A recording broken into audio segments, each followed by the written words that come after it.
Consider that a $6 trillion ice cream cone, and Biden just wants more, now.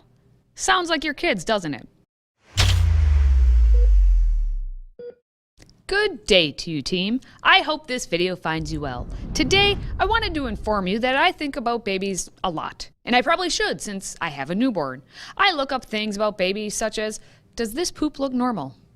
Now that I'm back on the clock, I'm looking up things about the other babies we have around the nation in the form of the Nancies and the AOCs, which brings me to today's comment-seeking question. Of all of the politicians, who do you say is the biggest of the babies? Comment below, and don't forget to subscribe and share this video. Go ahead and do it right now. I'll wait. For my 2 cents, I say the biggest of the babies, that is, most closely resembling the overall aspects of babies, is of course Joe Biden. Joey, baby! To note, it does pain me to say it because it's truly a sad and often creepy account of how troubled Joe really is. That said, the similarities between Joe and babies is striking because, much like a baby, Joe can't talk. You know, beginning this effort for 2021 is, I think we've learned a few lessons from last year as well. There's help us, being there to help clear roads. But if he does talk, he says inappropriate things that adults would and should not say, especially about other children, like, say, just last week, in this instance involving a prepubescent girl. Those barrettes in her hair, man. I tell you what, and look at her. She looks like she's 19 years old, sitting there with her, like a little lady with her legs crossed. Joe can't walk.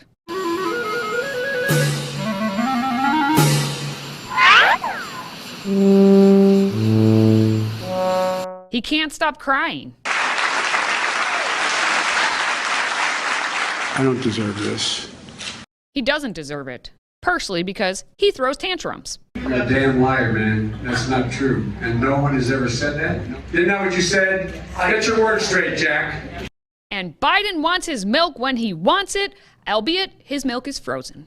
Chocolate chip. Oh, yeah. Biden went extra chocolate because, he's anti-racist. But I tell you, if you have a problem figuring out whether you're for me or Trump, and you ain't black. Unfortunately, a reporter interrupted Biden's snack time to ask a question about the January 6th commission bill in the Congress, which the Republicans voted down last week 54-35, meaning it could not be debated. Mr. President, what is your message to Republicans who are prepared to block the January 6th commission? Eat some chocolate chip. That's great. On the commission, I think I can't imagine anyone voting against the establishment of a commission on the greatest assault since the Civil War on the Capitol. But at any rate, I can't for ice cream. Several things right there. Biden claimed the January 6th riot the greatest assault on the Capitol since the Civil War. The Civil War. As in the caning of Charles Sumner, and you should go look up that story once you're done here. Or maybe he meant the other fights that broke out between members of Congress. But he'd still be wrong because there were several other instances that have happened since then that were much more detrimental than January 6th. If you remember, business continued that same evening in the chambers. But like a toddler, Joe's being quite dramatic with his assertion. And we know the Democrats are craving for the commission to be created because it's the only lasting thing they have to keep Donald Trump on the docket. That's it. They are trying to keep their grasp on using Trump as a campaign attack in 2022. They continue to want to blame Trump for the riots always and forever. Biden and the congressional Democrats certainly don't want you to know what policies they are putting forth or how much money they are taking out of your pocket. And they want you to ignore the fact that Joe Biden is literally out eating ice cream all day. But at any rate, I can't for ice cream. Consider that a $6 trillion ice cream cone, and Biden just wants more, now. Sounds like your kids, doesn't it? Biden's set to propose a $6 trillion budget, and the mainstream media is all about it, claiming that it's going to rebuild America and also, he's the savior, because they are all children who believe that money grows on trees. $4 trillion here, $6 trillion there, whatever. In Biden's words, his budget builds on progress we've made over the last few months and makes historic investments that will help our nation build back better for decades to come. False. If progress is defined by how much money we throw at something, then yeah, we are doing stupendous. And life is nothing but rainbows and unicorns, like my newborn's pajamas. Progress.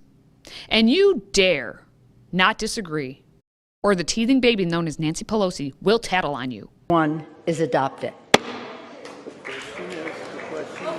Of course, Nancy touted playground friend Joe's budget proposal, saying a federal budget should be a statement of our national values.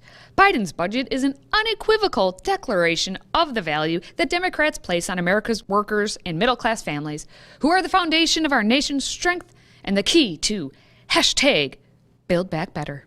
Except Nancy wants to take your keys, the keys to your house, the keys to your car, and basically put you out on the street because $6 trillion. It's just stupid. Now, before I go, I will wrap up my baby comparisons by circling back to Joe's priorities.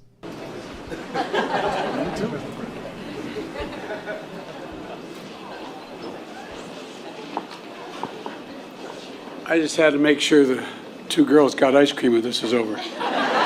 As you and I know, babies want and need constant attention. Joe wants and needs constant attention. And as we look at him every day of this presidency, he takes the words right out of our mouths. This is the guy that's unhinged. He is unhinged. I worry about what he's going to do, not about me or my family. I worried about what he'll do in the next year in the presidency as this thing continues to rot on his watch. Yes, we are living in a world with a president who focuses more on ice cream and spending imaginary money than actually leading a nation. Because who's really leading it? In talking about all this ice cream, I suggest you pick out your favorite flavor and stock up now, because at the rate of spending for the Biden administration, you won't be able to afford any of it come in a few days. Until next time, stay healthy, America.